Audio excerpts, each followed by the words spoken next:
कि वाल्मीकि रामायण सबसे पहला जो सीता जी के वर्णन को, मतलब सीता जी भी एक सोर्स थी उसमें वाल्मीकि जी की, जिसके हिसाब से रामायण लिखी गई, तो उनको सबसे अहम और सबसे ऑथेंटिक और सबसे महत्वपूर्ण माने या सबको माने?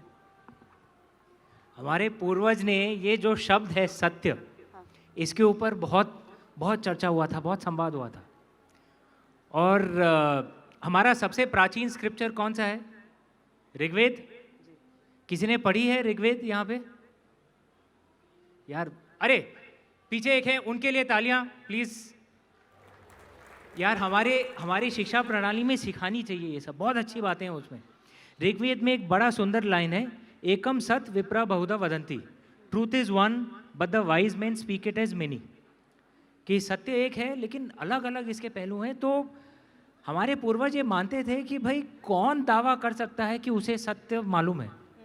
सिर्फ भगवान दावा कर सकते हैं।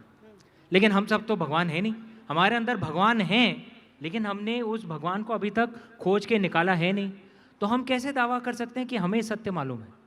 हमें सिर्फ अपना सत्य मालूम है, यूनिवर्सल सत्य नहीं मालूम है, हमें सिर्फ अपना सत्य मालूम है।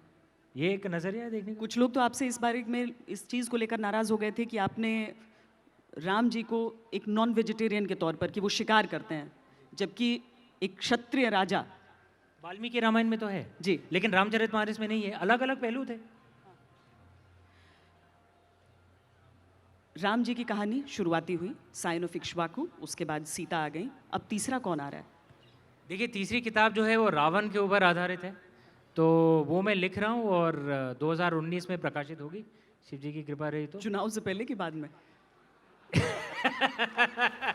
देखिए ऐसा है कि चुनाव के टाइम में कुछ लॉन्च नहीं करना चाहिए क्योंकि किसी को रुचि नहीं जाएगी, तो शायद चुनाव के बाद ही होगा। लेकिन देखेंगे, बात करेंगे, देखते हैं। क्योंकि कम ही ऐसे लेखक होते हैं। ये आपने सोचा था ऐसा? कम से कम आपने ये तो नहीं पूछा चुनाव में राम रावण कौन है, क्योंकि वो तो मैं कहता नहीं। मालूम है इसीलिए नहीं पूछा। जिनकी अगली किताब की आने की प्रतीक्षा होती है, वो इसलिए होती है क्योंकि वो कहानी कहीं पर ऐसे रुकी होती है कि वहां से अगली जगह शुरू होना है। कहानी मालूम है फिर भी आप इंतजार करते हैं। ये आपने सोचा था पहले से ही? आपको लगा कि किताब लंबी हो रही है तो मैं 3 हिस्सों में बांट दूं, पहले शिव ट्रिलॉजी, उसके बाद रामायण में 5? नहीं, देखिए मेरे दिमाग में ये एक्चुअली 3 सेपरेट किताबें नहीं है। एक बहुत बस शिवा ट्रिलॉजी, एक बस बहुत लंबी कहानी है जिसे मैंने 3 किताबों में बांट दिया है। क्योंकि अगर कोई 2000 पन्ने की किताब छोड़ देगा वो तो ह्यूमन राइट्स वायलेशन है, तो कोई पढ़ेगा नहीं।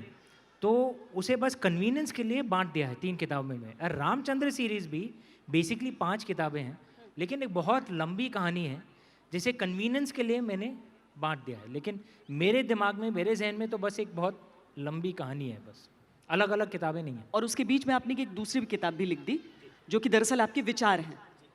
Immortal India. जी, तो मन में आ गया कि उसके बाद लगा कि वो लालच नहीं होता है कि पहले मैं इसे ख़त्म कर लूँ उसके बाद मैं दूसरी चीज़ शुरू करूँ? नहीं, देखिए उसको लिखने में इतना समय गया नहीं, क्योंकि नॉर्मली आप जितने भी मेरी किताबें पढ़ी हैं वो जानते होंगे कि नॉर्मली मैं पहले फ़लसफ़े के बारे में सोचता हूँ और किताब जो है कहानी है कि उस कहानी के द्वारा मैं अपने फ़लसफ़े को प्रस्तुत करने की कोशिश करता हूँ। तो मेरे लिए मेरी किताबें जो हैं कहानी है जिसके द्वारा मैं ट्राई कर रहा हूँ कि आप मेरे जो सोच विचार हैं उसके बारे में आप भी थोड़ा सोच विचार करिए। लेकिन इमॉर्टल इंडिया वो स्टेप 2 तक नहीं गई, कहानी मैंने लिखा ही नहीं, सीधे स्टेप 1 पे ही रिलीज़ कर दिया मैंने कि भाई ये मेरे सोच विचार हैं। तो एक्चुअली इतना काम गया नहीं उसके ऊपर, तो रावण का डिले नहीं हुआ उसके कारण।